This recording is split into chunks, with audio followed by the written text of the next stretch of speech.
Салам достор, CSS-ти өздөштүрүүдөгү жаңы бөлүмгө куш келипсиздер. Буга чейин биз силер менен CSS-тин базасын, HTML CSS-тин базасын үйрөнүп өттүк. Эми буюрса бул бөлүмдөн баштап бир аз орусча айтканда продвинутый, татаалыраак темаларды карап өтмөкчүбүз.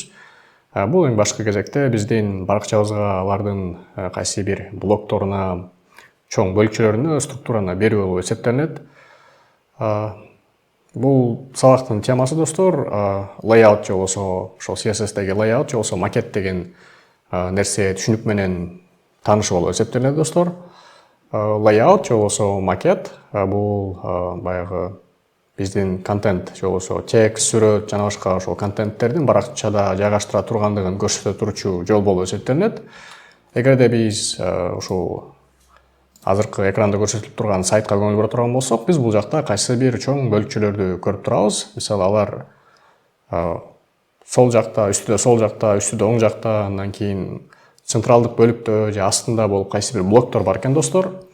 Анан бизге ошол layout деген ушул контентти жайгаштыра турган структураны аныктап көрсөтүп берет экен, жана биздин ошол контенттерибиз ушул структурага ылайык жайгашат экен.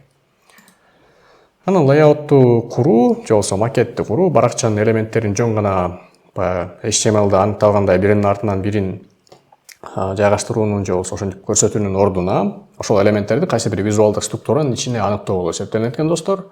Башкача айтканда, биз бул аркылуу кайсы бир визуалдык, мындайча айтканда, порядок же болбосо иретке келтирип, сайтыбыздын ошол башка колдонуучулар тарабынан ошол сайтыбызды колдонгон адамдар сайтыбыздагы тексттерди, сүрөттөрдү, кайсы бир блокторду көрүп, ал маалыматты тезирээк кабыл ала тургандай кылып, ошондой мүмкүнчүлүк түзүүгө жардам берет экен кайсы бир макеттер.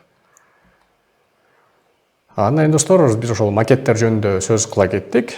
Анан негизинен ушул веб дизайнда же болбосо ушул HTML CSS-те макеттердин шарттуу эки түрүн бөлүп алсак болот экен.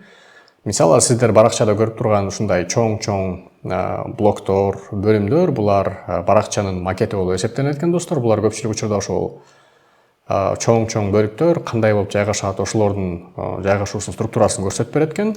Бул ошол айтылгандай эле баракча макети деп аталат. Андан кийин ушул эле чоң баракчанын макеттери өз кезегинде дагы кичинекейирээк бөлүктөрдөн турат экен.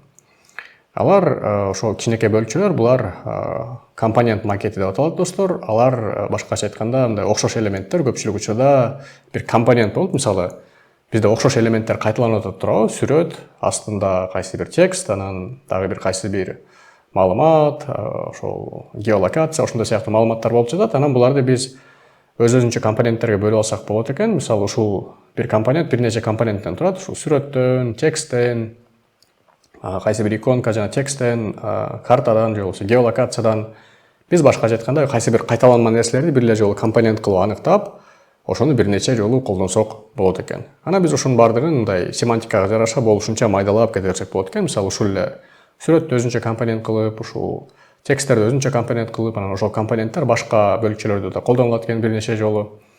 Анан ушул нерселер дагы чогулуп, бир нече компоненттер чогулуп, өз кезегинде чоңураак бир компонентти аныктайт экен. Кыскасы, баракча макети бар экен, ал ошол чоң бөлүкчөлөрдү аныктайт экен достор. Анан ошол чоң бөлүкчөлөр сайттагы булар өзүнчө компоненттерден дагы куралат экен. Анан биз аны компонент макети деп атайт экенбиз достор. Анан биз буга чейин ошол достор макеттерди карап өттүк. Баракча макети, компонент макети деп. Анан CSS-те негизи ушул техникалык жактан алып караганда ошол макеттерди куруунун 3 негизги жолу бар экен.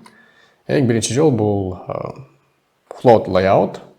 Бул макеттерди куруунун эски ыкмасы болуп эсептелинет. Бул CSS-теги float сыпатын колдонуу аркылуу ишке ашат экен. Бул мисалы эски проекттерде көп колдонулган болушу мүмкүн, жана жаңыларда деле балким колдонулуп калышы мүмкүн, бирок муну колдонуу сунушталбайт, анткени бул эскирген ыкма болуп эсептелинет.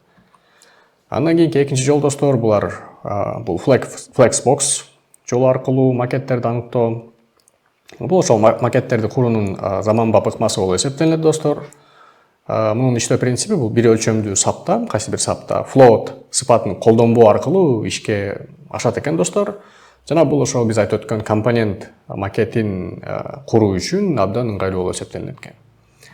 Андан кийинки үчүнчү жол достор, бул CSS grid деп аталат экен. Grid бул кыргыз тилине сетка, кыргыз же орус тилинде сетка деп которсок болот. Бул макеттерди куруунундагы экинчи заманбап ыкмасы болуп эсептелет достор. Мунун иштөө принциби эки өлчөмдүү сетканы колдонуу аркылуу ишке ашат экен. Башка айтканда кайсы бир тегиздикте, эки өлчөмдүү тегиздикте биз анын макеттерин алардын жайгашуусун аныктасак болот экен. Анан бул көпчүлүк учурда татаал компоненттерди же болбосо баракчанын макетин куруу үчүн ылайыктуу болуп эсептелинет экен. Анан ушу Flexbox, CSS Grid булар мындайча айтканда революциондук жолдор болуп эсептелинет. Анткени ушул макеттерди куруунун мындай ыңгайлуу жолдорун бизге тартуулайт достор. Азыр булар силерге бир аз түшүнүксүз болушу мүмкүн, бирок кийинки сабактарда ушул ар бир 3 жолду карап өтмөкчүбүз достор.